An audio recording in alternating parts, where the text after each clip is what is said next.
दोस्तों आदाब। अंग्रेजी के क्लासिकल लिटरेचर में ब्रॉन्टी सिस्टर्स का नाम सर फहरिस्त आता है और ये कहानी बड़ी दिलचस्प है। और मैं चाहता था, यहाँ मैं इस वक्त ब्रेडफोर्ड के नवाह में इस इलाके में हूँ जहाँ ये 3 नौजवान लड़कियाँ रहती थीं। इनकी कहानी बहुत दिलचस्प है और मैं चाहता था कि ये आपसे ज़रूर शेयर करूँ। तो आज मैं आपको यहाँ ये कहानी आपकी नज़र करता हूँ और ये इस कहानी के अंदर एक बहुत खूबसूरत सबक भी है। हमारे साथ हमारी गाइड नबीला अहमद मौजूद हैं जो मैं बता रही हैं। मैंने सोचा कि ये कहानी आपके साथ उनकी ज़ुबानी शेयर की जाए क्योंकि ख़वातीन इस कहानी का एक मरकज़ी किरदार है। मैं यहाँ ब्रेडफोर्ड के नवा में एक इलाके में मौजूद हूँ। आप 19वीं सदी के आगाज़ में ब्रॉन्टी सिस्टर्स, उनका अंग्रेज़ी लिटरेचर में काम बहुत आम है। ये गांव है छोटा सा, ज़्यादा घर अभी भी नहीं है, उस दौर में तो बिल्कुल नहीं होंगे। तो यहाँ हमारे साथ नबीला मौजूद हैं, नबीला अहमद, वो हमें इस इलाके का टूर करवा रही हैं। लेकिन मैं चाहता था कि आपको भी मालूम हो कि हम कहाँ हैं और ये क्यों हैं, ये कौन है ब्रॉन्टी सिस्टर। हम ज़रा लिटरेचर के हवाले से तो लोग जानते हैं, लेकिन आम लोगों को बताने के लिए कुछ कि क्यों और ये क्यों इम्पोर्टेंट है। ये इम्पोर्टेंट इसलिए है क्योंकि इनके जो नॉवल है और जो पोइट्री है वो दुनिया भर में पढ़ी जाती है और it is considered classic literature. मुझे लगा कि हमारा माशरा शायद अभी भी एक वो ख़वातीन और मर्द और जिन्स और सिन्फ और इनके मसाइल का शिकार है। आज से 200-300 साल पहले यूरोपीय माशरा भी ऐसे ही मसाइल से गुजर रहा था। ये 3 बहनें थीं, इनका एक भाई था, कई बहनें तो इनकी फौत हो गई थी जैसा कि आपने बताया भी। लेकिन ये बताइए कि इन बहनों का काम, और इनका भाई भी आर्टिस्ट था जी, और ये जो गांव था ये कोई बहुत बड़ा गांव नहीं था, छोटा सा गांव था। ये बहनें क्यों इतनी आगे निकल गई, कैसे निकल गई? इन लोगों का ये है कि इनके अबू जी जो थे उनका नाम था पैट्रिक। वो आयरिश थे और कैम्ब्रिज में जो स्कॉलरशिप के लिए पढ़ने के लिए आए थे। तो यानी उस दौर में जब लोग बहुत कम लोग ही पढ़ सकते थे, उस दौर में वो पढ़े लिखे आए थे। तो उसके बाद जो वो पादरी बने, तो उन्हें सॉर्ट ऑफ जो अलोकेट किया गया था ब्रैडफोर्ड में, थॉर्नटन में।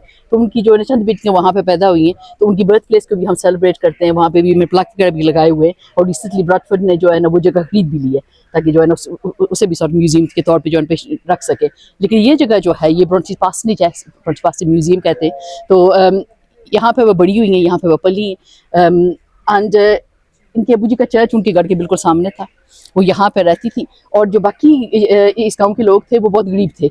उनमें से बेशतर लोग जो फैक्ट्रीज वगैरह में काम करते, बच्चे पढ़ते नहीं थे, स्कूल यहाँ पे कोई नहीं था, तो सफाई वगैरह का भी इंतजाम कुछ खास नहीं था। ये इनके घर के अगर आप देखें तो साइड पे जो है ना कब्रिस्तान है और इनके सामने भी इनके घर बिल्कुल कब्रिस्तान है। तो कब्रिस्तान से पानी गुजरता, नीचे जाता, गाँव में लोग पीते, बीमार होते, मर जाते। तो जो है ना इस तरह की सॉर्ट ऑफ रिसर्च वगैरह हुई तो उन्हें समझ आई।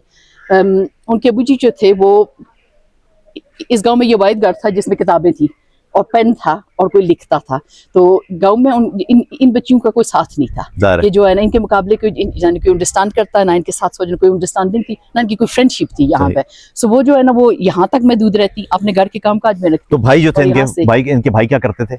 इनके भाई जो थे वो उन्होंने ट्राई किया लिखने की, क्योंकि प्रेशर उन पे था कि जो है ना जैसे वो ज्यादा बड़े, जैसे एग्जैक्टली आपने कहा ना कि जो माशरा सेम था ना उस वक्त के था कि लड़कियों के बजाय लड़के आगे होंगे। उनके था कि भाई जो बेटा बच्चा है ना, बेटा को सब कुछ करेगा, कोई कारनामा करेगा, ये लिखेगा, इसका नाम होगा। तो बहनें जो वो थोड़ा सा दबी रहती थी, उन्हें था कि हमारे भाई को आगे होना है। तो वो लिखती थी, तो लिखते 4 वो इकट्ठे थे। उन्होंने अपनी छुप छुपा के लिखती थी, वो छुप छुपा के थोड़ा सा लिखती थी। लेकिन ये जब पब्लिश किया तो बिल्कुल छुप के किया। जब पब्लिश किया तो भाई को नहीं बताया, बाप को नहीं बताया, किसी को नहीं बताया, और नाम औरतों के नहीं लिए। सब ने, तीनों ने अपने मर्दों के नाम रखे और तीनों ने मर्दों के नाम पे भेज दी, क्योंकि लंदन में अगर औरतों के नाम से कोई आती चीज तो किसी ने पढ़नी नहीं थी, उन्होंने फेंक देनी थी। सो मर्दों के नाम उन्होंने अडॉप्ट किए और उन्होंने अपनी चीजें भेजी। जब वो थोड़े से मशहूर होने लगी तब लोगों को पता चला कि ये मर्द नहीं है, ये तो औरतें हैं और इनके असली नाम तो ये हैं। अच्छा, और फिर उन्होंने यहाँ पर स्कूल भी बनाया एक। ये स्कूल ये था कि उनका सपना था कि जो है ना लोग पढ़े, बच्ची जो है ना बजाय फैक्ट्री में जाके उनके बाल उखड़े हुए होते, जो है ना उनके पास जो किसी किस्म का इल्म नहीं था, ताकि हम उन्हें पढ़ाएं। तो वो पढ़ी लिखी भी थी, यहाँ से जो है ना जर्मनी में जाके भी पढ़ाया, उन्होंने मुख्तलिफ मुल्कों में जाती, सफर करती।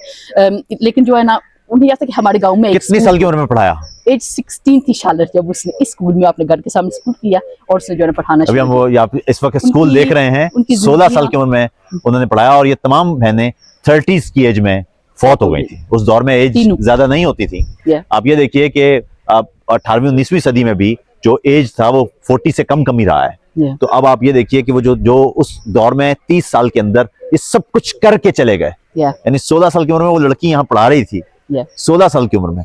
इसका मतलब उसने 16 साल की उम्र तक सब कुछ पढ़ा भी, जी। लिखना भी शुरू किया, और 30 साल की उम्र में वो पूरी जिंदगी जी के चली भी गई। इसका मतलब ये है कि आपके पास, और खासतौर पर जो खवातीन है हमारे साथ इस वक्त देख रही हैं, आपके पास लम्हा कितना कीमती है और उस लम्हे को जीना कितना कीमती है, ये आप तमाम लोगों के लिए बहुत आम बात है। You need to turn it around and show us the Bronte Parsonage.